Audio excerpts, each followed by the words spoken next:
If you drive in Australia and you have not seen this video yet, stop scrolling right now, because what I am about to tell you could cost you your license, your money, or worse, your safety on the road. In the next few minutes, I am going to break down the major new road rule changes rolling out across Australia in 2026, state by state, so you know exactly what has changed, what is coming next, and how to make sure you are never caught out. If you are over 60, on a pension, or simply someone who wants to stay safe and keep your license, this video is for you.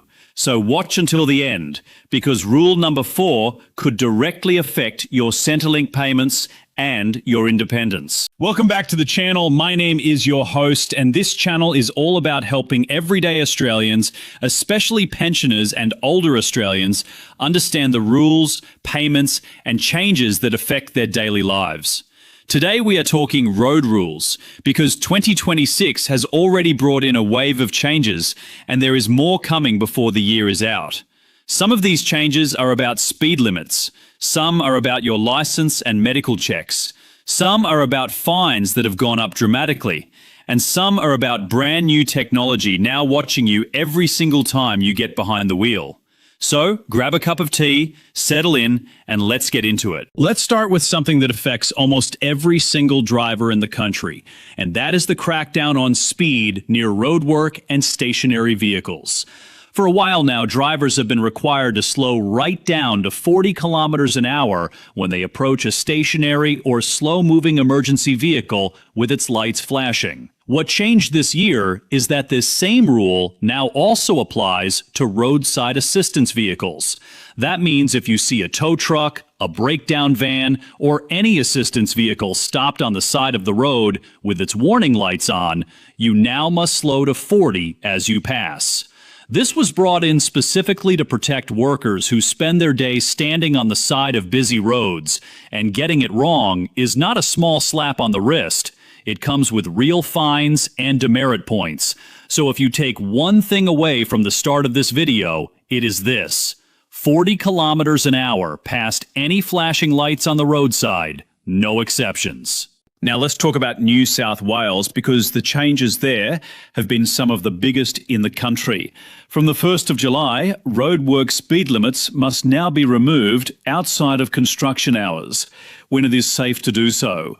For years, drivers have complained about crawling through empty roadworks at midnight with nobody in sight. And now, authorities are required to lift those limits once work has stopped for the day. On top of that, New South Wales has introduced mandatory protective gear for learner and provisional motorcycle riders. And there are proposals before Parliament that could soon require gloves and high-visibility vests in addition to helmets for these riders. If you or a family member is on a motorcycle licence in New South Wales, keep a close eye on this one, because it is expected to firm up around the middle of this year. New South Wales has also made some cost-of-living friendly changes worth knowing about. The weekly toll cap has been reduced, and eligible vehicle owners are set to receive an automatic one-off registration discount later in the year.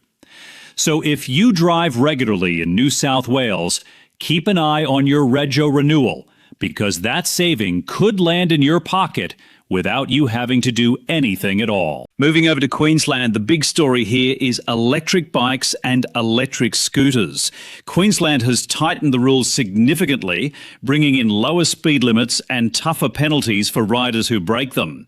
If you have grandkids zipping around on an e-scooter, or if you use one yourself to get around the shops, it is worth understanding these new limits, because the fines for breaching them are no longer a minor inconvenience. Queensland is also pushing ahead with lower speed limits in school zones and high pedestrian areas, with some areas dropping from 40 kilometres an hour down to 30. Suburbs like the Hervey Bay Esplanade and parts of the Cairns Central Business District have already made this shift, and more of the state is expected to follow through the rest of 2026 as the changes prove successful at reducing crashes. In Victoria, the headline change is not a new road rule as such, but it will still hit you in the hip pocket if you are not careful.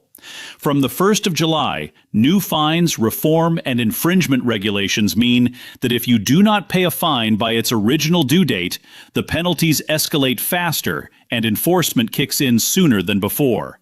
This is a huge one for anyone on a fixed income, because what used to be a manageable delay in paying a fine can now snowball into a much bigger cost far more quickly.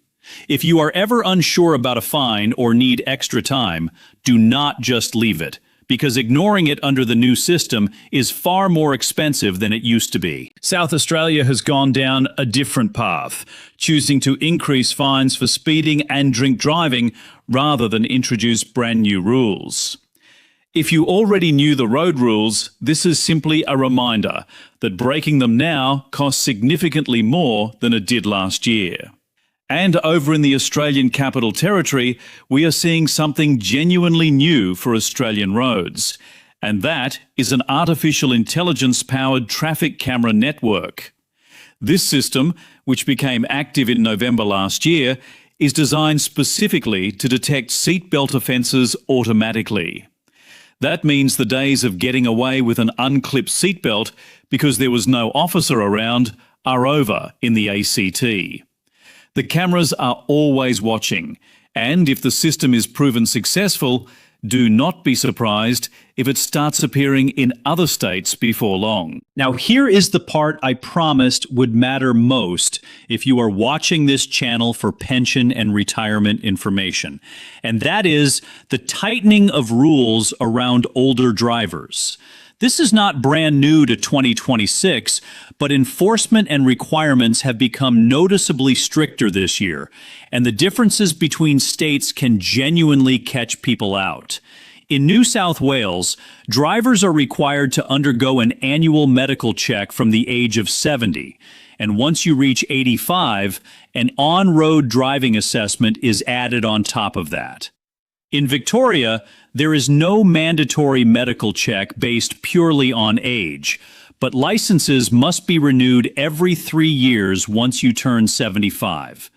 In Western Australia, the rule is different again, with annual assessments required for drivers aged 80 and over.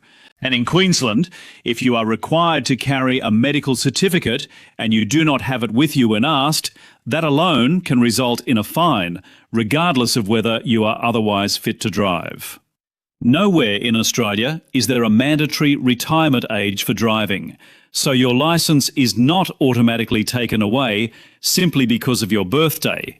But the checks are becoming more frequent and more consistent, and authorities say this is because road deaths in the older driver age group have risen by almost 10% over the past decade as the population ages.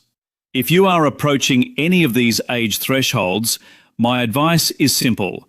Check your specific state's requirements now, mark the dates in your calendar, and do not let a missed medical check turn into a lapsed license, because that can affect far more than just your driving. It can affect your independence, your ability to get to medical appointments, and yes, potentially your Centrelink mobility allowance and related supplements if you suddenly lose the ability to drive yourself. Let's also talk about enforcement technology more broadly, because this is the thread running through almost every single one of these changes. Mobile phone detection cameras are expanding across the country, and they are getting smarter.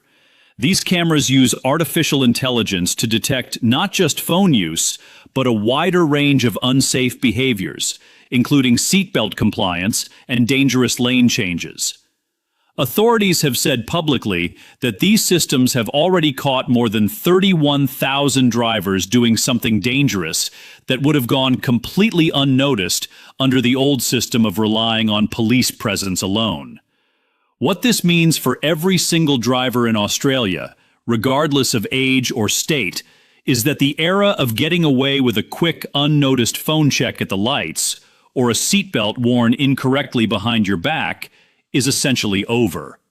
The cameras do not get tired, they do not take breaks, and they do not make exceptions. So what should you actually do with all of this information? First, slow to 40 for any stationary vehicle with flashing lights, including roadside assistance vehicles, no matter what state you are in.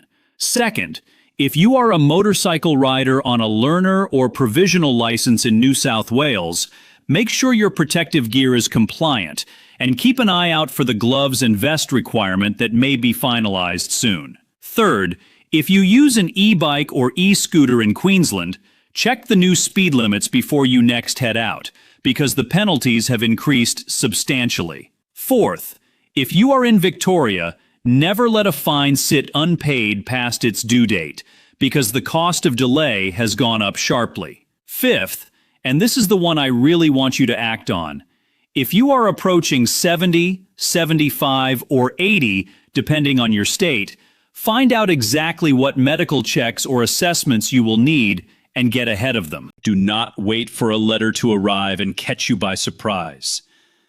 I know road rules can feel like a moving target, with every state doing something slightly different and new technology being rolled out every few months. But the pattern across the country in 2026 is very clear. Speed limits are coming down in the places where people are most vulnerable. Fines are going up for the behaviors that cause the most harm. And enforcement is shifting away from relying on a police officer being in the right place at the right time toward cameras and artificial intelligence that are watching all day, every day. For older Australians and pensioners especially, staying on top of the license and medical requirements in your state is not just about avoiding a fine, it is about protecting your freedom to get around, to see your family, to get to your appointments, and to live independently for as long as possible. If this video helped clear things up for you, do me a favor and hit that like button, because it genuinely helps this channel reach more Australians who need this information before it is too late. Subscribe to Centrelink Age Pension if you have not already, and turn on notifications, because we cover exactly this kind of practical, real-world information every single week, from pension updates to health card changes to exactly the sort of road rule news you just watched. Drop a comment below and let me know which state you are driving in, and I will do my best to dig deeper into your local rules in a future video. Stay safe out there, look after yourself and your loved ones on the road, and I will see you in the next one.